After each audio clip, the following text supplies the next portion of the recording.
Alhamdulillah teman-teman, kita telah memasuki tahun baru Islam yang ke 1443 Hijriah.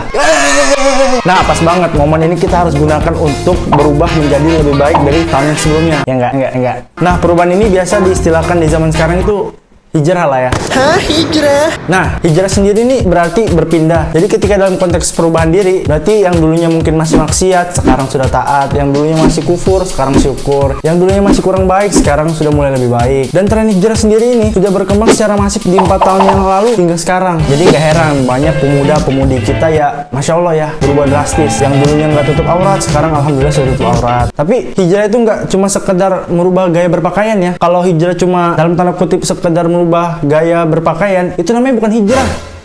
Itu namanya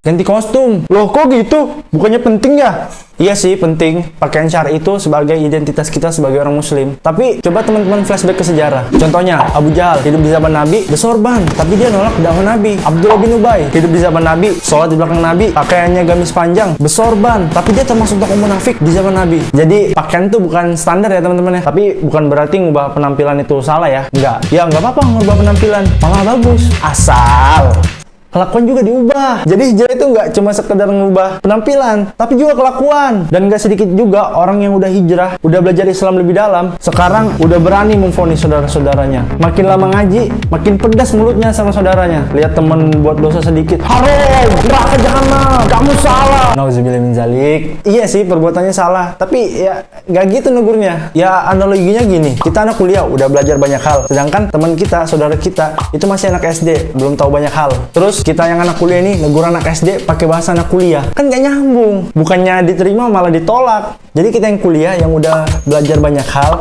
turunin bahasa kita ke bahasa anak SD yang mereka ngerti. Nah dari situ kan bakal ketemu tuh, bakal diterima lah insya Allah. Jadi sampaikan sesuai dengan kadar pengetahuan lawan bicara kita. Jangan sampai ketika kita udah hijrah, kita berubah menjadi lebih baik, kita ngerasa lebih baik dari orang lain. Itu bahaya Pak. Teman-teman tahu nggak? Iblis laknatullah alaih itu dikeluarkan dari surga karena apa? Karena dia merasa lebih baik dari Nabi Adam alaihi salam. Iblis ngomong, "Ana rabbukum." Siapa itu? Siapa itu? Ana khairum minhu, yang artinya itu saya lebih baik daripada dia. Dan asal teman-teman tahu ya, iblis itu kualitas iman iblis itu bukan kaleng-kaleng. Iblis itu makhluk ciptaan Allah yang taat, soleh, alim, tapi karena ada kesombongan dalam dirinya. Ketika dia disuruh sujud sama Allah di hadapan Nabi Adam alaihissalam, dia nggak mau karena dia ngerasa lebih baik daripada Nabi Adam alaihissalam. Maka Allah keluarkan dia dari surga. Jadi teman-teman jangan sampai kita ngerasa aman dengan amalan-amalan kita, dan jangan sampai juga kita merasa nyaman dengan dosa-dosa kita, karena maut tuh nggak nunggu kita taubat. Maut itu datang tiba-tiba.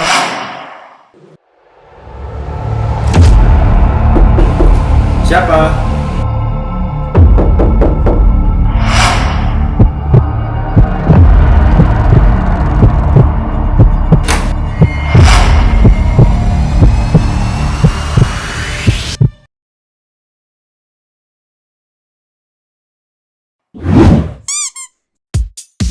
Bahkan ada dalam suatu kisah nyata ya, seorang tabi'in hafiz Quran 30 juz murtad karena dia menikahi seorang gadis Romawi kafir yang sangat cantik yang berada di atas menara. Singkat cerita, akhirnya dia pun menikah dan mempunyai keturunan, dan di akhir hayatnya dia mati dalam keadaan kafir. Miris ya teman-teman. Ada lagi kisah pezina, pemabuk, pembunuh 100 orang. 100 orang. Tapi masuk surga. Karena apa? Karena dia bersungguh-sungguh mau bertobat. Dan dia pun berhijrah dari tempat yang buruk. Dia pindah ke tempat yang lebih baik. Nah, di tengah perjalanan, Allah wafatkan dia. Dan dia pun masuk surga. Masya Allah teman-teman ya. Jadi ya, nggak ada jaminan teman-teman. Mungkin ketika hidup di dunia mulia, matinya bakalan hina. Begitu pula sebaliknya. Mungkin di dunia hina, tapi matinya mulia. Tapi kita pasti berharap hidupnya mulia, matinya juga mulia lah ya. Amin. Aminin. Terus gimana caranya biar kita bisa berubah lebih baik? Pelan-pelan. Terus gimana caranya biar kita bisa berubah lebih baik tanpa harus merasa paling baik? Yang pertama, ketika kita ketemu sama seorang yang lebih muda dari kita atau bocil gitu ya, kita jangan ngomong, ih lu tau apa sih dek, ih lu mah bocil, lu gak tau apa-apa. Jangan kayak gitu. Tapi kita harus ngomong dalam hati kita, oh dia lebih soleh dari saya, dosanya masih sedikit daripada saya, sedangkan dosa saya banyak. Yang kedua, ketika kita bertemu sama orang yang lebih tua daripada kita jangan ngomong, ih sudah gede kok kayak gitu sih, ih. Tapi kita harus ngomong dalam hati kita, oh dia lebih soleh dari saya, dia lebih dulu beriman daripada saya, pahalanya lebih banyak daripada saya, sedangkan pahala saya masih sedikit.